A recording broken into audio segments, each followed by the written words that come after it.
Objects को या materials को उनके प्रॉपर्टीज के आधार पर बांटा गया है।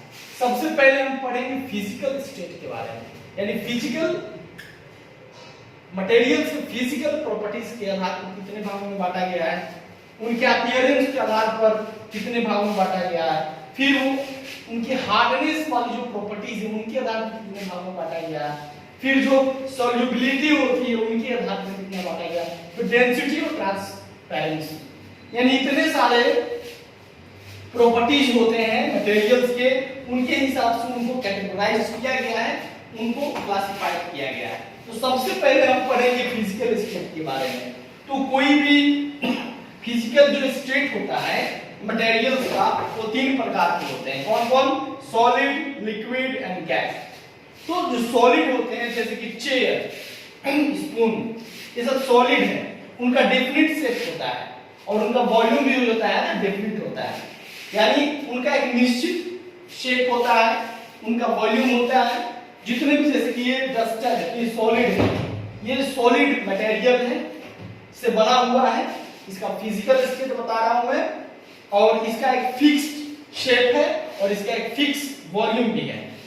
अब बात करेंगे लिक्विड की, तो लिक्विड का कोई फिक्स शेप नहीं होता है, जिसमें डालो, जिस कंटेनर में आप डालो उसी कंटेनर का वो रूप ले लेता है। If you talk about this liquid, ये क्या है? एक सैनिटाइजर है जो कि लिक्विड फॉर्म में है। तो ये इस बॉटल में डाला है तो इस बॉटल का इसने रूप ले लिया है, समझ रहे हैं? अगर इसी को हम एक बाउल में डाल दें तो बाउल का शेप ले लेगा। अब देख लीजिए, फॉर एग्जांपल आपको मैं दिखा रहा हूं। अब देखिए इसमें भी लिक्विड है, वाटर जो है, अब इसमें इतना शेप ले लिया है, तो कंटेनर में डालेंगे, जिस कंटेनर में डालेंगे लिक्विड वैसा शेप ले लेगा और इसका फिक्स वॉल्यूम होता है। एग्जांपल में ऑयल, वाटर, बहुत सारे लिक्विड्स होते हैं। अब गैस की बात करें स्टूडेंट्स, तो गैस जो होता है जैसे कि air is a mixture of gas, oxygen, carbon dioxide, smoke, ये सब सारे क्या है? गैस के एग्जांपल हैं। इनका कोई फिक्स शेप नहीं होता है, ये पूरा जिसमें डालो उसका पूरा शेप ऑक्युपाई कर लेते हैं। इस रूम में अगर एयर छोड़ो, एयर है भी तो पूरा रूम का ये स्पेस ऑक्युपाई कर लेते हैं, इनका कोई फिक्स वॉल्यूम नहीं होता है, ठीक है? तो फिजिकल स्टेट के आधार पर किसी मटेरियल्स को तीन भाग में बांटा जाता है, सॉलिड, लिक्विड, गैस। अब अपीयरेंस, अब देखिए अलग अलग मटेरियल्स अलग अलग दिखते हैं। वुड जो होता है वो प्लास्टिक, गोल्ड, एल्युमिनियम से अलग दिखता है। तो जो मटेरियल शाइन करे उसे लस्ट्रस मटेरियल बोलते हैं, और जो शाइन नहीं करे, चमके नहीं, वो नॉन लस्ट्रस मटेरियल होते हैं। जैसे कि प्लास्टिक क्या है, जैसे कि गोल्ड क्या है, एल्युमिनियम क्या है, जो मेटल्स होते हैं इनके पास में क्या है? शाइन होता है, चमकते हैं, तो ये लस्ट्रस है। लेकिन वुड की बात करें, जूट की बात करें, जैसे इस बुक की बात करें तो इसमें कोई चमक नहीं है, तो ये क्या है? ये क्या है जी? तो ये है नॉन लस्ट्रस, ठीक है ना? तो उनके अपीयरेंस के आधार पे दो भागों में बांटा जाता है मटेरियल्स को, एक लस्ट्रस और दूसरा नॉन लस्ट्रस। अब हार्डनेस, जैसे कि ये है, इसको काटना, इसको दबाना काफी मुश्किल है क्योंकि ये सख्त है, काफी कठोर है, तो ये मटेरियल जो है हार्ड मटेरियल से बना हुआ है, ठीक है? लेकिन अगर बात करें स्पंज की बात करें तो स्पंज को काटना, दबाना काफी आसान होता है।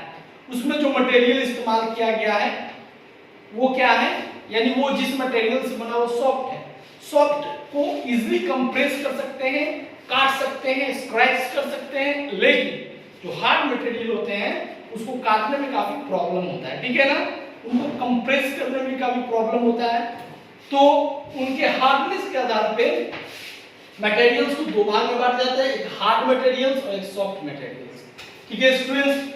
अब सॉल्युबिलिटी का मतलब होता है मटेरियल्स, यानी कुछ मटेरियल्स पानी में घुल जाते हैं और कुछ नहीं घुल पाते हैं। देखिए सबसे पहले मैं आपको एक फिगर समझा रहा हूं, ये ग्लास है, ठीक है?